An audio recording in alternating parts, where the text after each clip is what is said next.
It will come as no surprise to anyone working within the TV and film industries that they are currently suffering from a very real skills shortage.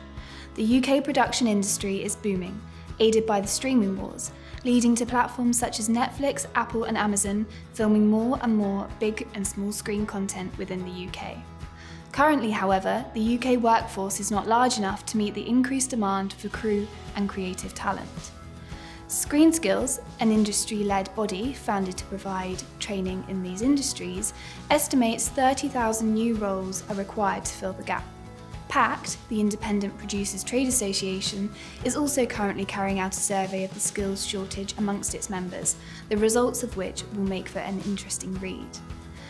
A recent survey conducted by Screen Skills highlighted that currently the main area of deficit relates to the middle tranche of crew, for example production management. 46% of the surveyed Screen Skills employers detailed that they had moderate difficulty hiring crew, while 36% viewed recruiting as a serious or very serious issue. It is therefore understandable why producers are faced with having to action short-term solutions to try to supply the demand, with some plugging the gap by promoting existing members of the workforce to roles they had not previously performed at the requisite level.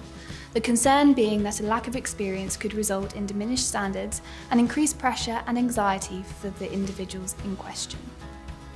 The survey showed that it was mainly skills such as awareness of COVID-19 safety issues and organisation, along with other essential soft skills that were lacking from the current workforce. In the wake of COVID-19, skills training has perhaps inevitably fallen down the priority expenditure list, with only £475,000 being spent on training last year, compared to just over £1 million in the year 2019 to 2020. So what effect is this having on the film and TV productions? Crew shortages mean that the costs of productions are being driven up higher and higher, with unverified reports suggesting some workers are asking for nearly 40% more than was budgeted for their role. Other productions have had to extend their production schedules due to shutdowns or delays, as they cannot fill the roles to the required level, which also has major cost implications. When the demand for competent crew is so fierce, training and upskilling remains essential, and the big players in the industry are at the forefront of tackling the issue. It is clear that this is not just about providing numbers of crew. Those crew need to be supported and trained to be effective.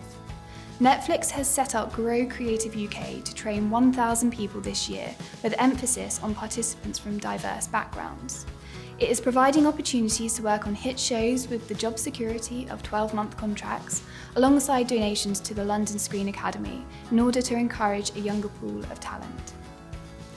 Amazon has launched a £10 million training initiative in the UK to widen access to the film and TV industry, with graduates being supported by Prime Video and production heads upon graduation to enter the industry professionally. The BFC's partnership with the Production Guild of Great Britain is also aiming to increase access to experienced and diverse crew, offering training in many production roles.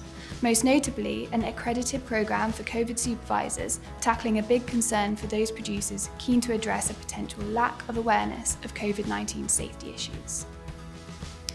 Although the skills shortage is a concerning period for the UK production industry, long-term benefits will ensue. Providing all of this funding, training courses and on-the-job experience will create a bigger pool of skilled individuals that will hopefully be retained by the industry for years to come, and a more diverse workforce as a result. Increased diversity within the workforce has been an aspiration for a long time, and skills shortage is forcing the industry to look outwards to fill the short-term gap, and in doing so, broadening diversity of the workforce. Opening up recruitment process has already led, according to Screen Skills, to 70% of recruits being women, 24% Black, Asian or minority ethnicity, 17% LGBT, 9% disabled, 83% from non-fee paying schools and 3/5 from outside of London and the South East regions. Although for many producers in the short term, the skills shortage is a testing time and another costly factor to consider in the context of constrained budgets. But the industry is pulling together to tackle this crisis by launching numerous initiatives and increasing investment in the industry. Hopefully, the long-term impact will be to widen the pool of skilled individuals working throughout all aspects of the industry and increase opportunities for those only just entering, creating a diverse and skilled set of personnel.